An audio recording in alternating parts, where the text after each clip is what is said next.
People say justice can come slowly, but when it comes, it does not knock. It smashes through every door of lies that people build. 3 months ago, I was left by my own son and daughter-in-law at an airport in Mexico, without a passport, without money, with nothing but a house between us. They thought an old man would not be able to find his way back, and even if he did, it would be too late for their plan. Some children do not need to abandon their father, because they bury him with their own greed, but every plan, no matter how sophisticated, has a crack. And sometimes, the very arrogance of the betrayer throws wide the door for justice to walk in. If you have ever been betrayed by someone who carries your name, if you have ever kept silent to keep the peace and have been judged weak for it, then do not leave this video. In this story, you will see how silence becomes the heaviest sentence for the betrayer. Subscribe to the channel, turn on notifications, and comment where you are listening from. Because sometimes just a story like this is enough to make you believe that justice really still exists. People often say the scariest thing about old age is loneliness. I do not think so.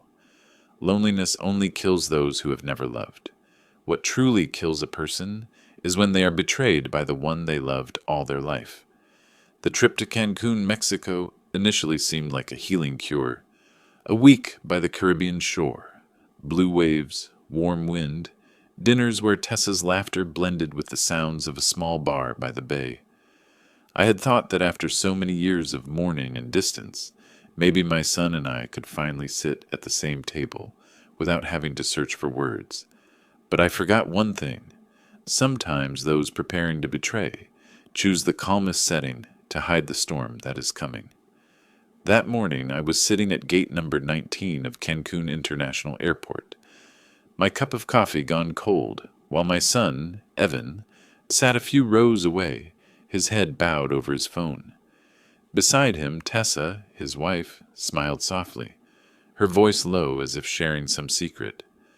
When I approached, they both immediately moved apart, as if caught in the act of discussing something I should not know. I asked, "What are you two talking about that looks so tense?" Tessa replied in a voice light as down, "Nothing, Dad. Just about the plane tickets." Evan did not look up. "The return flight is a bit late. I'm seeing if we can change to an earlier one." I nodded without suspicion. After all, I had been an engineer my whole life, used to trusting logic and process. And a father's process is to trust his children. We had about 90 minutes before boarding our flight back to Portland. The vacation in Cancun seemed like a chance to heal. The beach, the sunset, dinners where Tessa's laugh mingled with the sound of the waves. I believed that after his mother's death, perhaps Evan and I would finally find a way to speak, like two men again. But that morning, amid the crowded airport and the announcement speakers, there was something in my son's eyes that made me uneasy. While I was watching the weather report, Evan suddenly stood up. "Dad, we need to make some work calls. Could you go out and buy some water and snacks? I know you like fizzy water, that brand over there." He shoved a $20 bill into my hand. "That will be enough, Dad." I was about to say I would buy for all three of us, but he stopped me. "No need, Dad. Just go. We'll wait here." His voice had a hardness, and his eyes did not meet mine but looked over my shoulder, as if afraid to meet my gaze. Tessa was also bending her head, pretending to adjust her handbag strap. I took the money and walked away. The convenience shop at the end of the corridor, between the coffee shop and the currency exchange, was small. I picked 3 bottles of water, the kind Evan liked, significantly more expensive, a few packs of nuts, and a protein bar. It took about 12 minutes because the line at the counter was long. When I returned, the seats were empty. No backpack, no coat, no people. Gate number 19 still lit up, but the announcement had changed. Flight 372 boarding completed. I looked around thinking they had gone to the restroom. 10 minutes, 20 minutes, no sign. I opened my backpack, my heart pounded. My passport was gone. My wallet, my phone, everything. I went to the information desk and spoke rapidly. A couple was sitting over there. Where did they go? The attendant checked the system. Name? I'm Harold Mason. My son is Evan Mason. His wife is Tessa Mason. She paused a few seconds, her eyes flickering with unease. They just flew out, sir. They changed flights to Denver. The flight departed about 20 minutes ago. I stood frozen. Denver, not Portland. I asked softly, Are you sure they didn't leave any message? The girl shook her head. No, sir. I walked back slowly to the empty seat and sat down, still holding the bag. 3 bottles of cold water, still beaded with condensation. A packet of nuts, a protein bar. The total came to $12. I had $8 left. $8 and that bill in my hand, and I thought, so that $20 bill was the final prop of their betrayal. I sat there a long time, staring through the large window where planes taxied in line. The roar of engines echoed in my chest, cold as an old laugh. No phone, no passport, no wallet, which meant no name, no nationality, no existence. Only me, a 68-year-old man, and $8 in my pocket. A security officer came up. Do you need any help, sir? I answered. My son took my passport and left me here. He frowned. Are you sure? Maybe you forgot it. I cut in. I'm not mistaken. He led me to the security office. They took my statement, filed a report, and gave me a case. Number. A Mexican woman asked in English with a low tone, Do you have anyone to call? I smiled. I have a son, but he left me here. When I stepped out of the room, the air in the airport felt different. Everyone had somewhere to go, someone waiting, a destination. I only had the plastic bag with the water and the paper with the case number. I found a seat in the international area and watched the sunlight through the glass. In that moment, something inside me felt drained. My faith, my dignity, even warmth. But then very slowly, amid that emptiness, I heard another voice, quiet and clear, like a hammer striking in my head. If he wants to take everything from you, make him know you still have one thing he can never steal, your mind. I borrowed a pen from a security guard and wrote 3 lines on the back of the report. 1, find a way to contact the consulate. 2, apply for an emergency passport. 3, return home before I lose anything else. I was no longer trembling. I folded the paper, tucked it into the pocket of my shirt, stood up, and looked toward the now closed departure gate. A father betrayed, but not defeated. I walked out of the international terminal, heading toward the city center, where the United States consulate stood. The Mexican sunlight was harsh and white. On the sidewalks, the heat rose like mist. Sweat soaked the back of my shirt, but I did not stop. I knew that every step I took now was not just to reclaim a passport, but to reclaim the name Harold Mason, the man my son thought he had buried at this airport. Crossing the street, I looked at the $8 left in my hand. The sunlight made the bill gleam strangely. I laughed, the laugh of a man who has nothing left to lose, but still one thing left to fight for, the truth. Leaving the international zone, I walked down a sun-drenched boulevard toward the city center, where the U.S. consulate sat between rows of green palms and a white-walled compound. Heat shimmered off the pavement like thin ribbons of smoke, making the signs flicker and throw warped shadows across the sidewalk. I clutched the plastic bag holding 3 bottles of water. A cruelly funny thing. People are left with whatever they were holding, and this morning, what I held was the remnants of care for those who had just walked out of my life. I paused before the steel security gate, took a deep breath, and explained to the guard that my passport had been taken, my wallet and phone gone, and that I needed to see a consular officer. The process began with a slow, patient list of questions: full name, date of birth, U.S. address, driver's license number, scheduled flight, and relationship to the people I had traveled with. I answered as if rebuilding a bridge after a storm. Beam by beam, nail by nail, no mistake allowed. When invited to sit, I noticed the ceiling fan creaking above and the familiar smell of new paper. The scent of a place constantly balancing urgency and order. A middle-aged woman with neatly tied brown hair and a name badge reading Laura Bennett came out and shook my hand with a firm, warm grip. "Mr. Mason, I'm the officer handling your emergency file. We'll do 3 things. File a police report in Mexico to get a case number, submit an emergency passport application, and see if you qualify for a temporary repatriation loan." Her tone made me straighten my back. People who know what they're doing make you want to stand taller. We began with the lost passport report. An interpreter helped call the downtown police station. They logged the case and asked me to come that afternoon to sign for the official case number. Laura explained the process. An emergency passport takes at least 3 business days, but we can submit the paperwork today. The fee of $135 will be billed. You can repay it after returning to the U.S. For now, we can disperse $600 from the emergency fund if you sign a repayment agreement. I nodded. Nothing lightens a man more than being able to owe honorably. We filled out forms DS-11 and DS-64 and attached ID photos taken on site. I signed each line like an old craftsman, but this time each stroke was a small vow.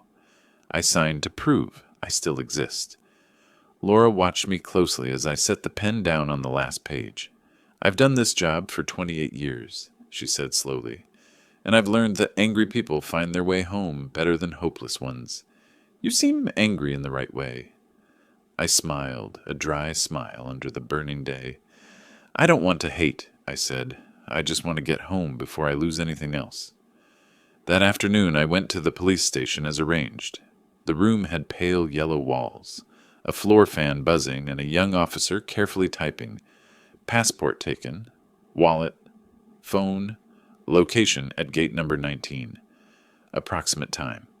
When he asked, "Suspect?" my tongue paused a heartbeat before I spoke my son's name. He frowned slightly, the reflex of someone trained not to judge. "Sign here. This is a temporary case number. The official one will update today." I thanked him, took the paper, and folded it neatly, as if placing a new rib back into my chest. Laura arranged lodging for me in a hostel, 3 turns from the coast, a 6-bed dorm, $18 a night, clean sheets, a window facing a gravel path. The receptionist, wearing a simple red thread bracelet, handed me a key with a small wooden tag engraved 6B. I set my bag beside the lower bunk, washed my face, and looked at myself in the small mirror on the wall. A man passed the steepest part of life's hill, eyes still carrying the firmness of years spent building houses on stormy slopes. 2 German travelers offered me bread and cheese they'd brought. A carpenter from Guadalajara shared a ripe mango. I declined the liquor, took a cup of cold water instead, and felt my throat cool as if I'd stepped into a room with the air conditioner running strong. Night fell quickly. Young travelers always sleep early to wake early for the sea. I lay staring at the ceiling, the fan spinning steadily like another clock working in the dark. I pulled out the police report, the crumpled $8, and the repayment pledge for $600. 3 sheets of paper, 3 ropes tying me back to shore. Law, money, and dignity. I borrowed a notebook from the front desk and wrote a new list. Change all account passwords once home, place a fraud alert with the bank, buy a temporary phone to contact my neighbor Daniel and my lawyer's office in Portland, if needed. Then I stopped writing. Some things had to wait until I was home. Haste now would only breed mistakes. The next morning I returned to the consulate to check the file and submit the stamped police report copy. Laura reviewed each page and handed them back with a brief nod. "Filed day 1, ready day 3. I've booked your appointment for 11:30 a.m., 2 days from now. Until then, use the advance for meals and lodging. For your one-way ticket to Portland, book it yourself. Keep the receipt." I asked, "What if it's not enough?" She tilted her head, eyes practical yet kind. "You're someone who'll repay. I'm not worried." I found an internet cafe 2 blocks away. The sign was faded blue, but the keyboards were clean and the old computers ran quietly. $1 for 30 minutes, I bought 2 sessions and opened the airline site. One-way fares to Portland in 2 days hovered around $420, a good deal for a man starting over from 8. I filled in my name, noted that I'd add the temporary passport number later, and used the pay at airport option suggested by a support agent in the chat box, a stopgap to hold my seat. Leaving the cafe, I stopped by a small church that stayed open all day, just to sit in the cool air and listen to soft footsteps echo at the back. I did not pray for anything. Those who have lost too much know the only thing worth asking for is calm. That afternoon, I borrowed the hostel receptionist's phone to call my homeland landline. The ring went on for a long time. No one answered. I tried calling Daniel. I remembered his number because I had used it to schedule a plumbing service the day before the trip. The phone rang 3 times. Then the old voice I had hoped for came through. "Harold, where on earth are you?" I hesitated for a second, then chose the bare minimum of honesty. "I'm still stuck in Mexico. I need you to do something for me. If anyone comes asking, tell them you haven't seen me. And Daniel, did you notice them moving anything?" He hesitated. "I'm not sure I should." "Just tell me what you saw. No guessing." He sighed.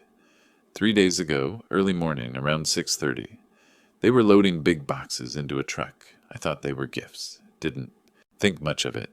Last night, the place was dark, no lights. I thanked him, hung up and sat still for a long time. I didn't want to give my imagination the authority of a verdict. I just wrote 1 line. Items moved, no conclusion yet. Laura reminded me before I left the consulate on the 3rd day. Once you get your emergency passport, go straight to the airport, pay for your ticket, and fly home. When you arrive, report to the Portland police about any missing property, including serial numbers if you have them. And Mr. Mason, do you have a lawyer? I nodded. In Portland, I know a good name, but I'll only call if necessary. Call halfway sooner than you think is just in time, she said, half joking, half serious. Don't wait until it's too late. The last night at the hostel, the sea salt in the air grew stronger. I sat on the porch watching the string lights tremble softly. The carpenter handed me a grilled corn cake. I broke it in half, saving the rest in my pocket for breakfast. At my age, a man learns to carry the small kindnesses of others as a shield against the world's larger indifference. Before bed, I unfolded the $8 bill, smoothed it flat, placed it between the notebook pages, and wrote 1 short line. The cost of misplaced trust. On passport day, I arrived 15 minutes early. When Laura placed the dark blue booklet in my hands, I noticed it was thinner than a regular passport, yet the feeling of being called by my true name, Harold Mason, carried the weight of 1,000 pages.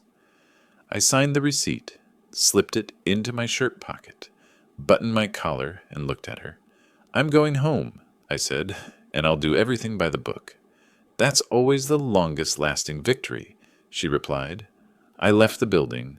The sun was still as white as the first day, but inside me, a kind of shade had returned. At the airport ticket counter, I paid and received my boarding pass. I chose an aisle seat, not for the legroom, but so I could stand the moment the plane landed. On board, when the attendant asked what I'd like to drink, I said, "Water." I looked out the window. The runway stretched taut like a wire between 2 shores. On one side, hurt. On the other, responsibility. As the wheels turned, I laid my hand over my pocket, feeling the sharp corner of the passport pressing against my chest. A thin memory cut through me like a blade. The kitchen table back home, the open laptop, my son saying, "Dad, sign here. It's just a medical update." The plane lifted off the ground. I closed my eyes. Some sentences, when played back the second time, no longer stay whole. And maybe, once I set foot in Portland, I would call my lawyer half a beat earlier, just as Laura advised. I didn't know exactly what paperwork awaited me. I only knew It was time to strike the hammer at the foundation, because some houses only truly belong to you when you're forced to rebuild them from the basement of truth. The plane landed in Portland at 3:15 in the afternoon, light rain falling like a thin cold veil over everything. I went through immigration with the pale blue temporary passport the U.S. consulate in Mexico had issued, a thin booklet I held tightly, proof I still existed. The security officer stared a little longer than usual, then nodded and returned it. "Welcome home, Mr. Mason." Those 4 words sounded to me like a verdict overturned. Outside, Portland was still gray, still smelled of wet rain and wood smoke.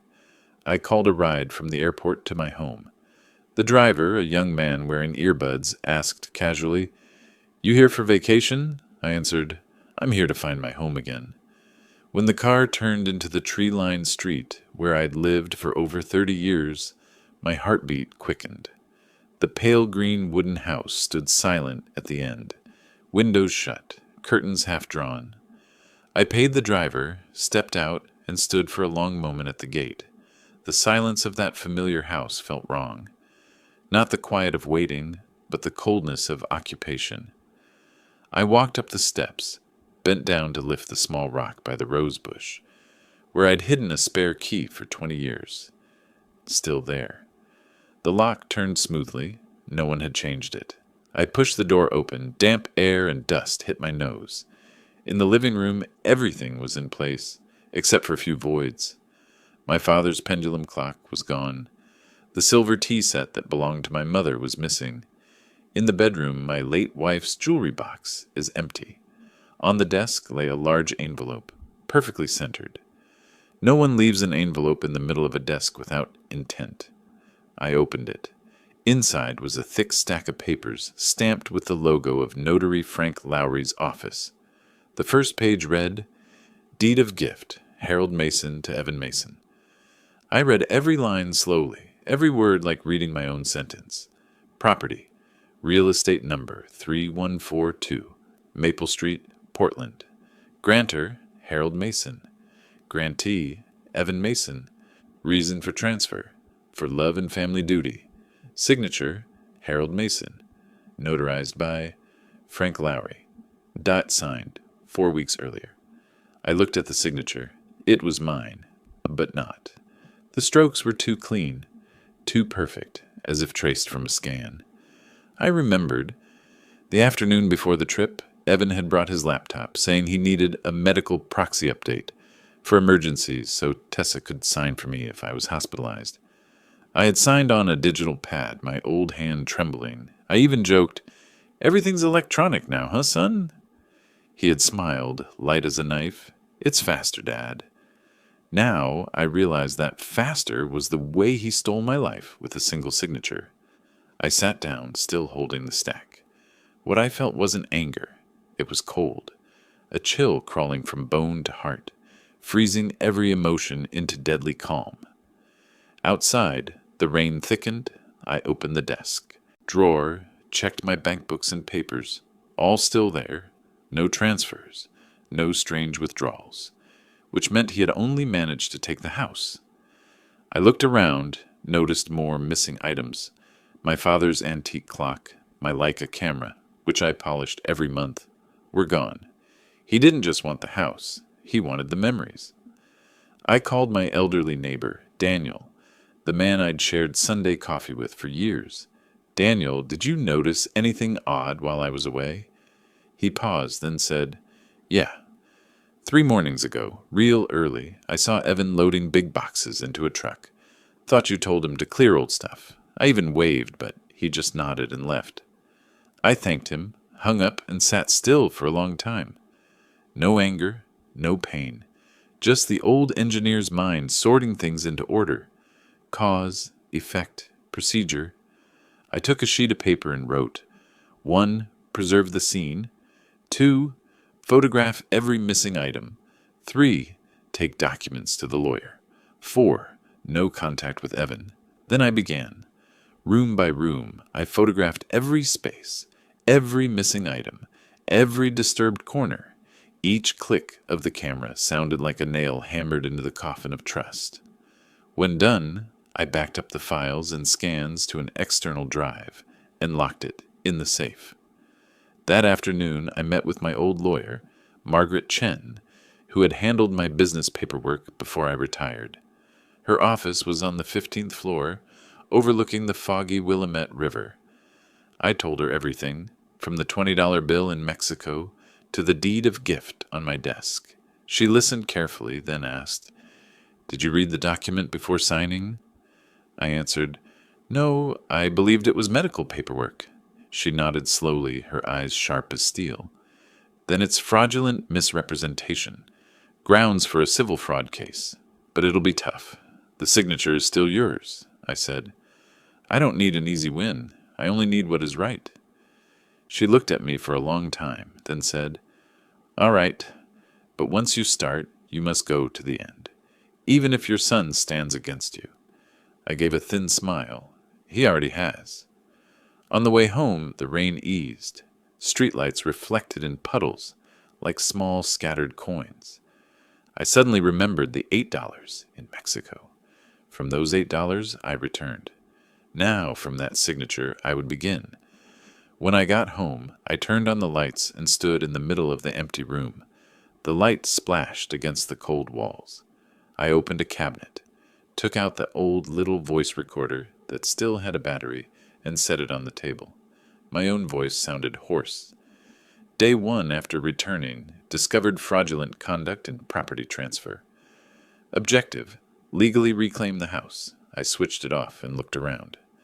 Outside, wind moved through the maples, leaves tapping the window with a faint clicking, like the ticking of a plane starting up. I understood that the betrayal did not end at the airport. It only changed stages, and Act 2 would take place right on the land, bearing my name. The next morning, Portland was sunk in fog. I sat in the empty kitchen, made coffee with the old kettle, the roasted smoke drifting into the air, bitter and cold like my mood. In the middle of writing the second case note, and there was a knock. 3 quick, decisive beats. I opened the door. A man in a Portland General Electric uniform stood on the porch holding a clipboard. "Mr. Mason?" he asked. I nodded. "I'm here to confirm a temporary power shutoff request due to the transfer of ownership. The new account holder is," he glanced down, "Evan Mason." I looked at him a moment, then asked softly, "What did you say?" He winced, realizing he had misspoken. "Oh, there may be a mistake. I just follow the system order. The request was sent yesterday." I thanked him, asked for a copy, and closed the door. In my hand was the first piece of evidence, a shut-off order with an electronic signature in my son's name, tied to this house's customer number, which meant he had not only falsified the house papers, he also intended to push me out by cutting the basic lifelines. I sat down, opened the laptop, and logged into the utility portal. The old credentials were disabled. I clicked "Forgot password," and the system said, "Linked email has been changed." I tried the phone number, changed it too. In a few seconds, I understood the scale of the counterattack. It was no longer betrayal. This was a systematic seizure.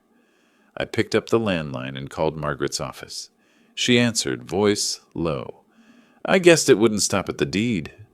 I read her the shutoff request in full. She said, "We need to pause all transactions related to the property. I'll send a freeze request to Multnomah County Records and the Notary Division. And you do not sign anything else, not even a confirmation letter." I replied, "I won't sign anything, Margaret, but I will record." At noon, I stopped by the Central Post Office, mailed copies of the utility papers and a handwritten letter to Margaret. When I stepped out, the rain was heavy. I ducked into a small cafe by the courthouse, the old place my wife and I used to go back when she taught at Lincoln High. The barista recognized me, smiled lightly. "Mr. Mason, long time no see. Everything all right?" I only said, "Not yet, but it will be." Then I sat down and wrote in my notebook. Day 2. The other side has begun the phase of stripping control over infrastructure assets. Response: collect evidence. Activate counsel. Around 3 in the afternoon, I got a call from an unknown number. Tessa's voice, as calm as if nothing had happened. Dad, I know you're back. Evan just wants everything to be peaceful. Please don't make this bigger. That house is ours now. You can come get personal items, but please don't interfere further. I said nothing for a few seconds, listening to my own breathing. Then I asked slowly, Tessa, do you know what fraudulent conveyance is? She was silent. I continued. It's when people take what is not theirs by a lie, and it is considered a crime. I heard her exhale sharply, then the line went dead. Late afternoon, a small service truck pulled up in front. 2 young men in utility uniforms stepped out to remove the meter by the porch. I went out, voice steady. Do you have a court order? One said. We're just following a request from the new owner. I held up the processing stay Margaret had sent over, stamped by Multnomah County, with the clear line, pending litigation, property under legal dispute.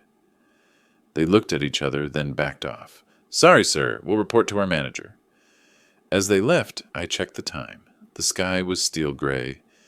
That evening, I called Daniel.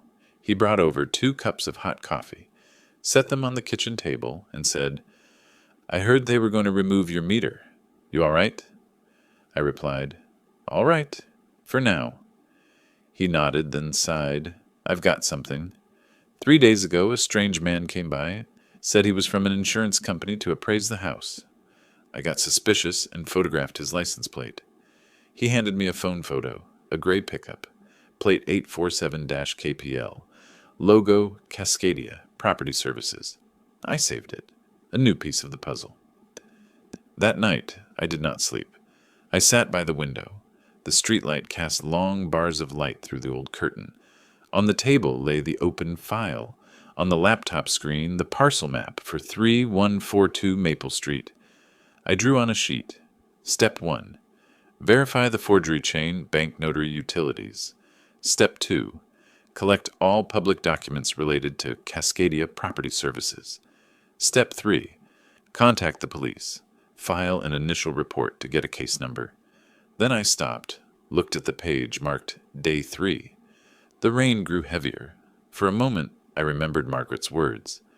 Once you start, go to the end. I switched on the recorder and said quietly, Second night.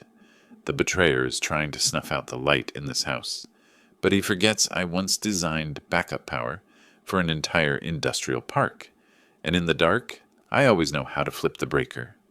The porch lights flared. The generator had kicked in. The house glowed warm and golden. I closed my eyes and breathed deep. The battle lines were clear now. They attacked with lies. I would answer with truth, backed by evidence. And I knew when morning came, Portland would see the man abandoned in Mexico begin to strike back.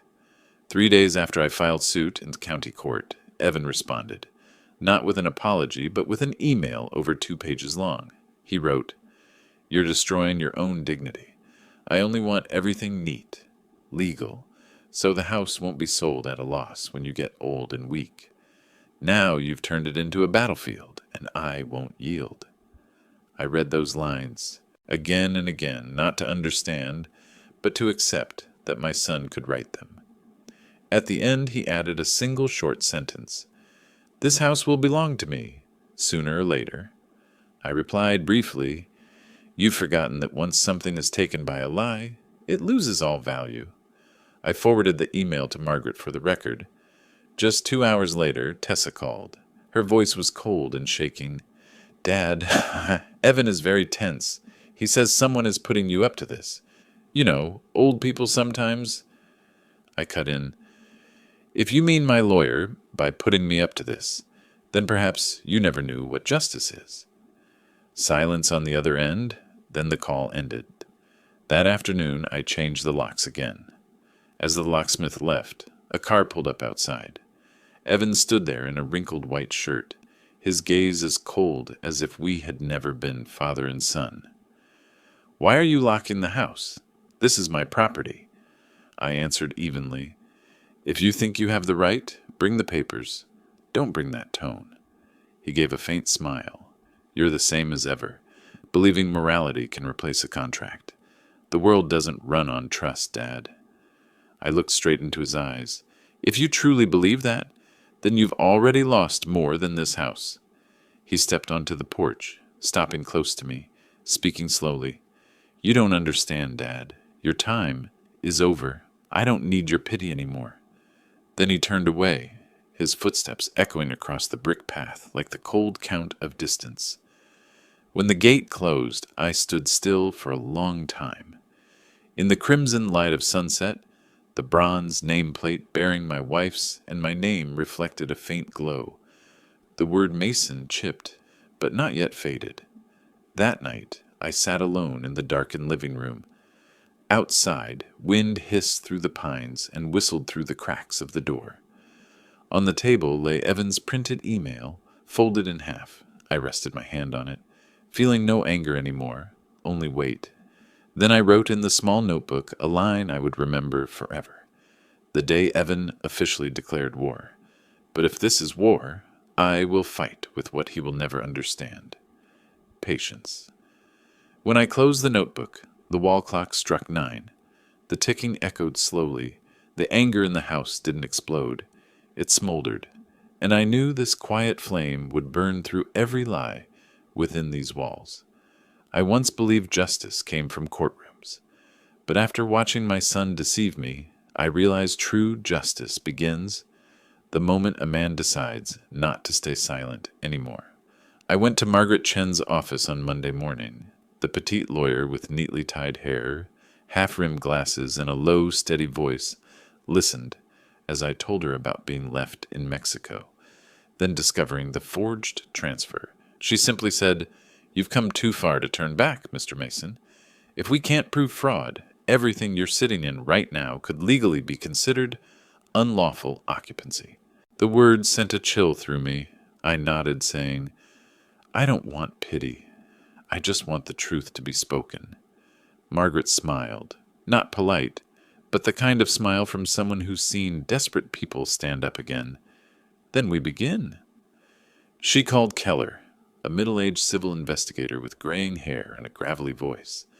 After hearing my account, he asked briefly, "Where were you when you signed the papers?" "At a cafe in North Portland.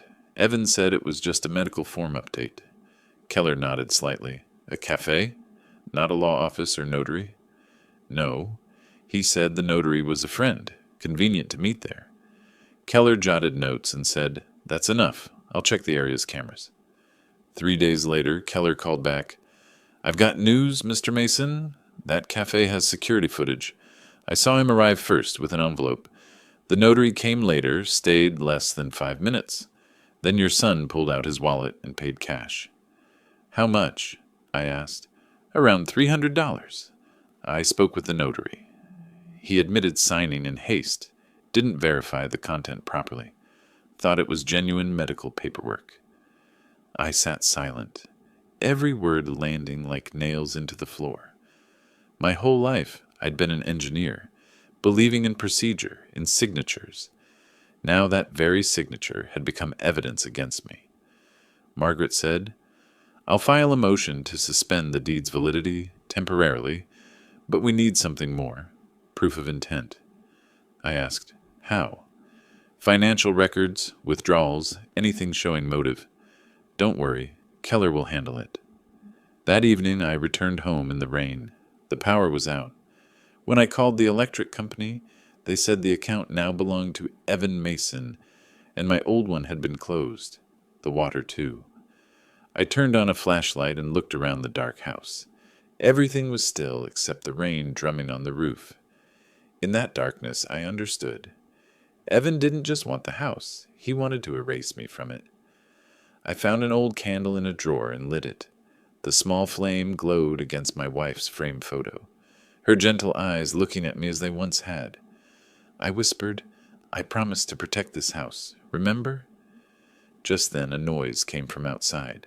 Through the curtain I saw a shadow move past the fence, then vanish.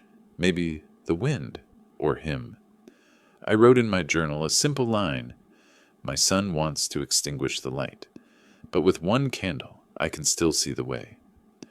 The next morning, Keller called. I found a secondary account. He withdrew $50,000 from your savings, a week before he left you in Mexico. I was silent for a few seconds before he continued. I checked your bank records.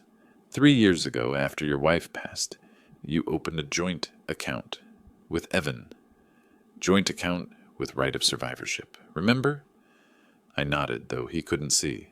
Yes, I just wanted him to handle taxes and insurance if anything happened. Keller sighed softly. Well, he drained it. All transferred to a company called MTS Holdings, a shell registered under Tessa's name. I gave a dry laugh, the sound rough as gravel. Now I see. He doesn't just want the house. He wants to erase every trace of me in this family. That night I brewed coffee and sat on the porch. The rain had stopped. Streetlights shimmered on puddles along the brick path. I looked around. The house still stood, even without power or water, while my son tried to erase my name from every record. But the house still had me, and I still had reason. Justice hadn't arrived yet, but I knew I was on the right road. And in the silence of the Portland night, I whispered to myself, you can take my assets, but not the mind of a man who built his life with his own hands. Some nights, Portland rains, as if the sky itself wants to test a man's resolve.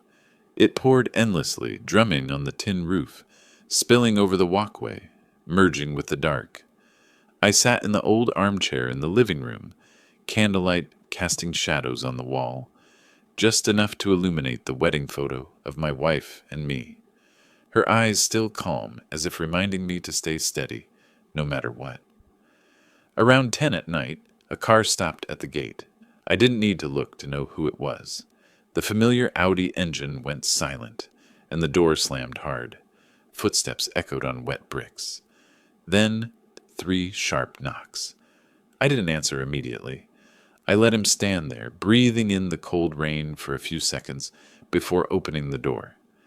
Evan stood under the porch, his shirt soaked, eyes red from alcohol. "Dad," he said hoarsely, "we need to talk." I stepped aside, motioning him in. The room glowed only from the candle and the slow tick of the wall clock. Evan glanced around, gave a faint smirk. "You're still here? Not afraid? I'll send someone to throw you out?" I didn't reply. I poured a glass of water and set it in front of him. "Say what you came to say." He sat down, shrugged off his jacket, and slumped into the chair. "You've blown this out of proportion. That lawsuit, Margaret Chen, Keller. I know everything. You think the court will believe a lonely old man over his own son?" "I don't need the court to believe me," I said slowly. "I just need them to hear your voice." Evan frowned. "My voice?" I tilted my head toward the corner of the table, where a small voice recorder lay quietly beneath a stack of papers. The candlelight reflected off its metal surface, faint but clear. "Do you remember the last time you truly called me Dad?" I asked. He burst out laughing. "Back to the moral theater, huh? You think those little philosophies will save this house? No one respects people like you anymore. You are the past. I am living in the present." I stayed calm, took a sip of water. If your present is built on deceit, then my past is still something to be proud of. Evan slammed his hand on the table, the sound making the candle flicker. "You understand nothing. This house, I can turn it into money, invest it, make it worth 10 times more. And what will you do? Sit there clutching the memories of someone dead?" I lifted my head and looked straight at him. "That dead person is your mother, and she left this house to me, not to your ambition." Evan's face changed, his voice rising. "You talk as if you are the only one who lost something. I lost my mother too. But unlike you, I didn't lose my reason. You live in the past, in feelings that can't even pay for a single bill now." The air thickened. Outside, the rain still poured, but inside the room, I could only hear my son's quick breath. I set the glass down and said softly, You think I don't know about Mexico, or the bank accounts, or the shell company under Tessa's name? He stiffened. A flash crossed his eyes and quickly turned to ice. Keller told you, huh? Impressive. You think a few numbers will beat me? I answered, no. I win because I still know right from wrong. Evan sprang up, pointing at my face. You have no right to teach me. You've done nothing for my life except stand in my way. If you hadn't signed that contract, I wouldn't have had to do this. I asked gently, each word like steel. So you consider betraying your father a smart investment? He was silent for a few seconds, then lowered his head and spoke in a near hiss. Sometimes you have to accept losing one thing to get everything. I replied, slow and clear. But if what you lose is your conscience, then your everything is worth nothing. Evan looked at me with empty eyes, and then left. As the door closed, the candle went out in a gust. In the darkness, I sat still, my hand on the recorder's red blinking light. Everything he said had been captured. I stood and opened the curtain. The rain kept falling. His headlights faded into the night. I whispered, Son, sometimes justice doesn't need a raised fist. It only needs the right play at the right time. Then I switched the device off and set it on the table beside the notebook. On a new page I wrote, 7th night, first confrontation. No clear winner, but trust dead. That morning, Portland did not rain. The sky was unusually clear, as if the city wanted to see exactly what would be brought to light. I carried 2 things, a USB drive holding the recording from the night of the confrontation at the house, a conversation where every word from Evan was captured clearly, and a set of photos of every space in the house, where my father's clock once stood, where my wife's jewelry box once lay, where the Leica I polished each month had vanished. Everything fit into a transparent plastic folder, its mouth clasped by a steel clip, cold and heavy like a truth that could not be bent. Margaret waited for me in the county courthouse hallway. She wore a gray suit, a hair in a high bun, arms full of thick files. We'll file supplemental materials, she said briefly. The recording, the scene photos, the utility company confirmation, enough to request a temporary suspension of the deed's effect. If the judge signs, Evan cannot sell, mortgage, or transfer anything tied to this house until the case is heard. I nodded. Do it. She looked at me a beat, as if measuring whether my heart was shaking under that calm. You all right? I am. I'm just tired of people calling betrayal arrangement. We stepped into the filing room. The clerk counted each exhibit and stamped the red seal on the cover, received. The stamp hitting paper sounded like a gavel, opening a session short but resonant. Margaret attached an urgent motion for temporary restraining order. On the last line, she handwrote, existing risk of asset dissipation. Outside, I sat on a wooden bench in the hallway. Sunlight slanted through a tall window, touching the plastic folder in my hands and throwing off a small glint. I did not pray. I simply waited. In the afternoon, Margaret called. The judge signed the TRO. From now until the preliminary hearing, your son cannot touch the house. County deputies will serve formal notice. I leaned back and exhaled a long breath. I thought I had forgotten how to take. Thank you. There's more? Margaret said, voice lower. The notary from that cafe made a statement. He admits he signed in a rush, did not verify the content, and trusted the medical paperwork story. That not only weakens the deed, it sketches a clear picture of deceit. I paused. Clear, I repeated, looking down at my hands. If only things between father and son were that clear. That evening, while I was checking the breaker in the basement, the landline rang. I thought it was Margaret. It wasn't. It was Tessa. Her voice was cold and even, no longer hesitant. Dad, I know about the temporary order. Evan is furious. You should stop before this goes too far. I want justice, not war. War began when you filed, she said, short and firm, and this time no one will win. She hung up before I could speak. The sound cut clean like a blade through the last thread connecting us. Late at night, the front door shook under a hard blow. Before I could stand, a second pound hit, urgent and rough. I opened it. Evan stood there, face flushed, the smell of alcohol mixed with rain, eyes unfocused. "You think you've won?" he growled. "That temporary order only buys a few weeks. Then this house will be mine." "The court will decide," I said. "And don't blame the alcohol, Evan. What blinds you isn't in the glass. It's in your heart." He stepped close, voice thick and harsh. "What do you have on me? Say it. Who's helping you?" I didn't answer. A neighbor's light swept over, and Daniel's shout followed. "Mr. Harold, I called the police." 2 officers arrived within minutes and pulled Evan off the porch. I handed them a copy of the temporary order. One said clearly, "You are not to approach this property until further ruling." Evan gave a bitter laugh, staring as if to swallow me whole. "You humiliated me in front of everyone." I stayed silent. An officer invited him into the cruiser to cool off. Before he left, he turned back and spoke one last sentence, small and sharp as glass. "You will die alone in this house." The car doors shut. The red and blue lights slid away down the lane like a fever breaking. I stood a long time on the porch. Fine rain returned, tapping the back of my hand. Inside, the clock struck 11, steady and cold. I realized I was not shaking. Near midnight, Margaret emailed. "Keller confirms the utilities were manipulated through a spoofed email, and the homeowner's insurance payment destination was altered by Evan to his own account. We have a consistent pattern." I replied, "Thank you. See you in court tomorrow." Then I shut the computer, walked through the living room, and stopped before the empty spaces still there. Each gap a piece of evidence. I no longer tried to picture the items. I simply marked the places they had once occupied, the way people chart stars that have gone dark. Before sleeping, I opened the brown leather notebook and wrote a line. The first evidence isn't the stamped papers.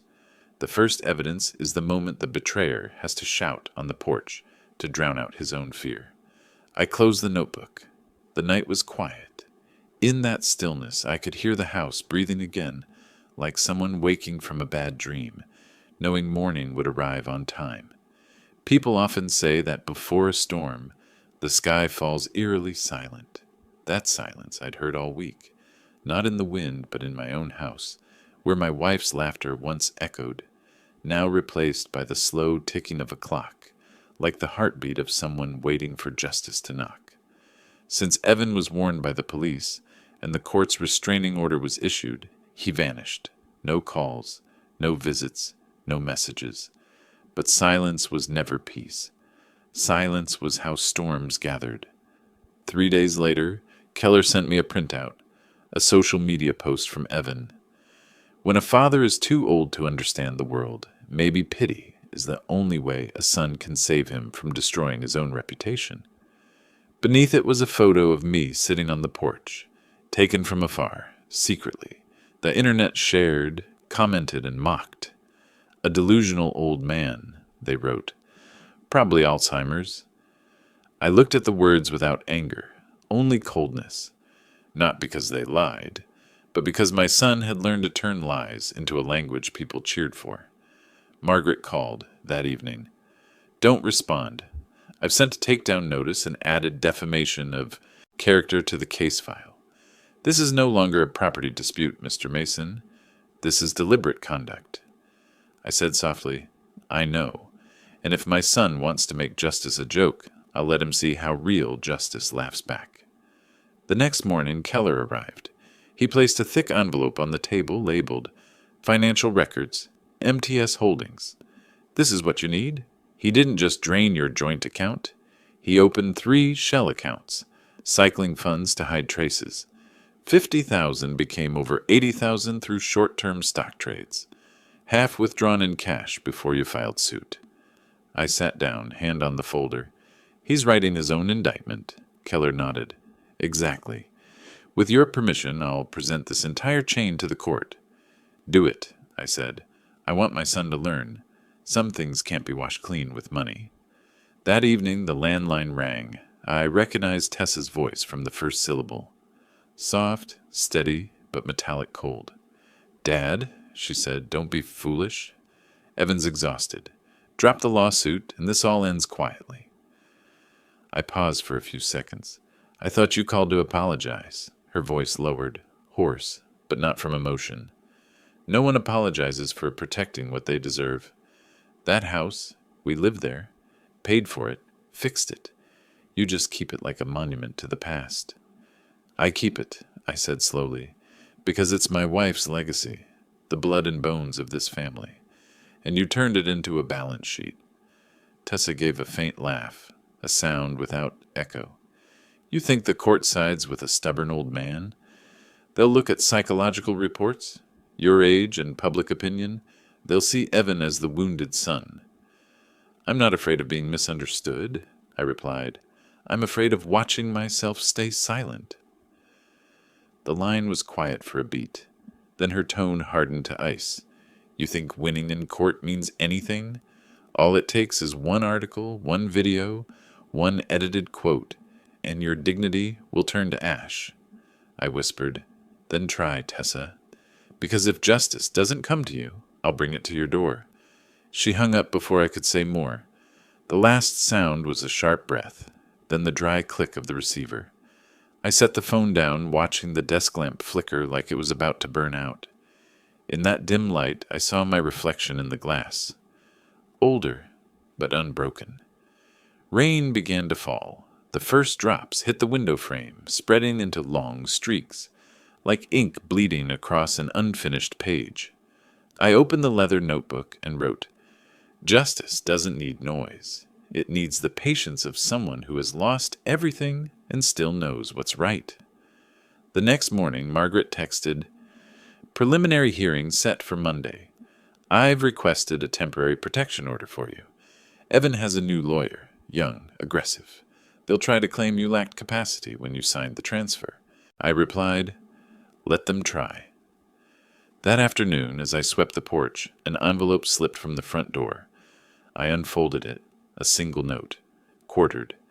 You might win in court, but you'll never win in people's hearts. No signature, but I knew Tessa's handwriting, straight, cold, precise like an engineer's line. I stood in the yard, light rain falling, looking at the wet trees. No anger, no fear, only a hollow calm, like a courtyard freshly swept. No leaves, no excuses. That night, I wrote the last line of the day. When a son turns truth into a weapon, a father must learn to turn silence into armor. I closed the notebook and looked out the window. Lightning flashed in the distance, lighting the old photo frame for a moment. I knew the real storm was coming, and this time, it wouldn't just strike the roof, it would strike dignity, the past, and every lie hidden inside the name Mason. The next morning, Portland lay under fog. Along the path to the Superior Court, the maple trees stood still and wet, silent witnesses to a trial no one could truly win. I arrived early. Margaret walked beside me, holding a thicker file than before. Bank evidence, signature records, notary statements, and copies of the social posts Evan and Tessa had used to turn me into a public joke. Are you ready? Margaret asked, her eyes pausing on my face. I nodded. I've been ready since the day they left me in Mexico. Inside the courtroom, white light poured over 2 rows of benches. Evan sat on the left, gray suit, hands clasped. Tessa beside him, red lips, glassy eyes. Neither looked at me. They didn't need to. Everything that mattered lay in the folder on the table. Judge Morrison, silver-haired, voice firm as steel, struck the gavel 3 times. Hearing of Mason versus Mason on charges of property fraud, forgery, and unlawful inheritance seizure. Do both parties maintain their statements? Margaret rose. We do, Your Honor. Evan's young lawyer, quick-tongued, cold, replied, We do. Margaret began, Your Honor, my client, Mr. Harold Mason, was abandoned by his own son and daughter-in-law at Cancun Airport, without documents, without money. while at that same time, the defendants used a scanned copy of his signature to transfer ownership of his $890,000 home into their names. This was not a misunderstanding, but a premeditated plan, intermediary accounts, unlawful notarization, and cash withdrawals within 24 hours. We have concrete evidence for each step. She handed each folder to the court clerk. The light reflected off the papers bearing red seals. The air in the room turned cold. Then the opposing lawyer spoke. Evan acted according to his father's wishes. Mr. Harold once stated he would transfer the house to his son for easier management in old age. The incident at the airport was a travel miscommunication, not a conspiracy. Margaret smiled, faintly. If it was a miscommunication, then why did he withdraw $50,000 from the joint account, transfer it to MTS Holdings, and list the house for sale with 3 separate brokers, the very day Mr. Harold was stranded in Mexico? Evan raised an eyebrow, ready to speak, but Tessa's hand stopped him. The judge leaned forward. Mrs. Mason, were you aware of these transactions? Tessa replied slowly. I signed some documents. Evan said it was temporary. I didn't ask further. Margaret continued. And leaving your father-in-law at the airport? You knew about that. Tessa lifted her gaze, narrowing her eyes slightly. I knew, but he didn't protest. He seemed to want to stay. I looked straight at her. You call having your passport and wallet taking a choice to stay? Murmurs rippled through the courtroom. The judge struck the gavel, signaling silence. Margaret stepped to the center podium, voice clear. Your Honor, before playing the airport recording, I'd like to note that this case file already includes the home confrontation recording, where the defendant, Evan Mason, admits intent to seize the property, states his motive to turn the house into money, and insults the deceased. The recording was obtained legally within the plaintiff's property, verified by forensic technician Mark Keller, and filed with the original evidence on June 27th. And this, she continued, is an audio extract from the Cancun International Airport surveillance system, provided by Mexican authorities under lawful request from the United States. The recording was captured at boarding gate number 19 on the morning of June 13th and verified for integrity by the same technician.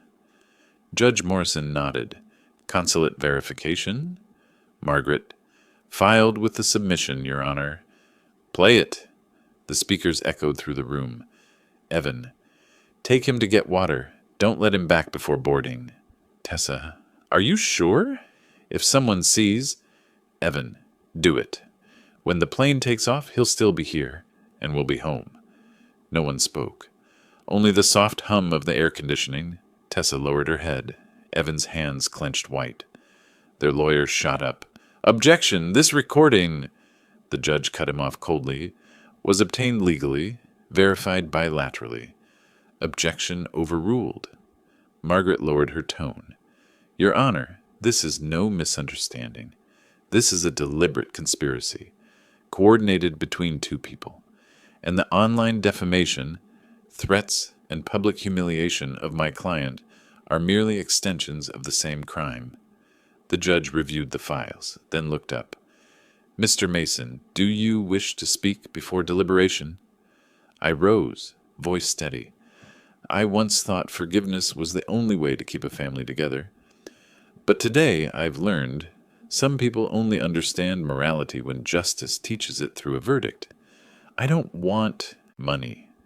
I just want the truth recorded, so one day when they look in the mirror, they'll know what they chose. The court recessed for 40 minutes. When the judge returned, the air felt frozen.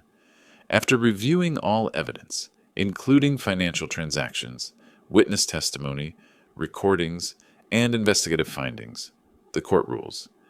The actions of Evan Mason and Tessa Mason constitute fraud, forgery of notarized documents, and organized property theft. The deed transferring ownership of 3142 Maple Street is declared void. Ownership is restored to Mr. Harold Mason. Defendant Evan Mason is sentenced to 6 years in prison. Tessa Mason to 3 years probation with full restitution of $128,000. Additionally, due to deliberate defamation, both defendants must issue public apologies on all social media platforms within 30 days. Court adjourned. The gavel struck, dry and heavy, like rain breaking a long drought. I didn't look at them, only heard a chair topple, the clink of handcuffs, and Evan's voice, for the first time without arrogance. "Dad, I turned, met his eyes, and said quietly, "Sometimes, for a son to grow up, a father must let him fall." Tessa stared at me, eyes filled with hate and fear. I said nothing. 2 officers escorted them away. The courtroom door closed, leaving only me, Margaret, and the dim sunlight filtering through the glass. Margaret said softly, "You've won." I shook my head. "No, justice won. I'm just the man who waited long enough to see it arrive." That afternoon I went home and unlocked the door with my own key. The last light of the day spilled across the wooden floor, glinting on my wife's photograph atop the cabinet. The woman who once believed kindness could save everyone. I sat down, poured a glass of wine, and said to her picture, "You were half right. Kindness saves those who repent. The rest must learn through the price they pay." I took a small sip. Outside, the rain had stopped. The storm had passed. But what it left behind was the calm of a house finally returned to its rightful owner.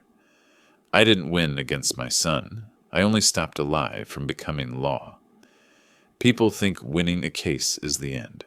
But truly, that's when silence begins to speak for every verdict. When the courtroom door closed, I felt no triumph, only peace. Because at last, the truth no longer had to knock. It had walked in and stayed. The house was mine again. But more importantly, the dignity of a father was no longer for sale to the greed of his own blood.